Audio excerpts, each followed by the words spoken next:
Here with swimming and diving coach Eric Lindquist. Coach, it's been a while since we've talked, and since that time, you've done a lot of traveling. Over the semester break, you guys went to Puerto Rico, and then last weekend, obviously, you honored your seniors with your SMU alumni meet. But before we talk about any of that, let's talk about the Puerto Rico trip. One of the great things for your swimmers and divers, getting a chance to train in a beautiful place like that. Talk about the trip.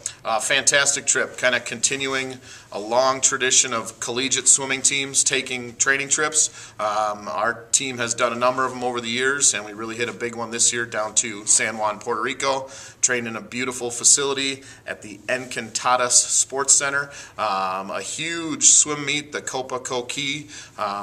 20, 25 teams there, probably 50 teams traveling through the area at the Christmas break, long course training, and obviously beautiful weather while you guys were here, kind of cold, but a really, really excellent trip for our team. You know, you look at a trip like that, what's the biggest thing that your athletes get out of a trip like that?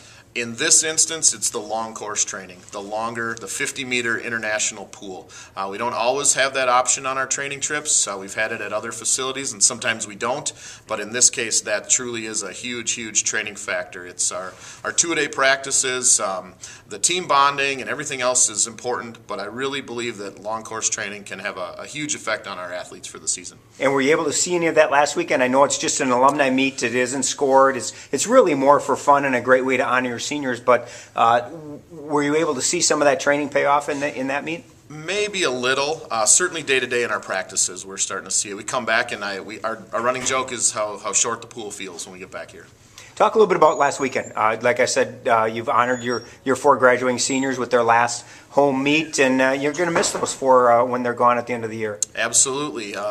We've got Anna and Kristen on the swimming side of it, Bethany Schmidt as well, even though this is only her second year, but a senior with us. She's made great contributions, and then Sarah Jansen as a diver. A really, really wonderful group of young ladies.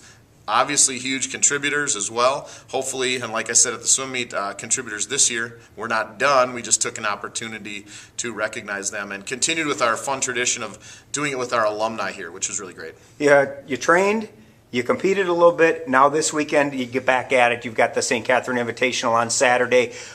As a coach now, you've only got a few more meets before the conference championships. What do you need to get out of this meet?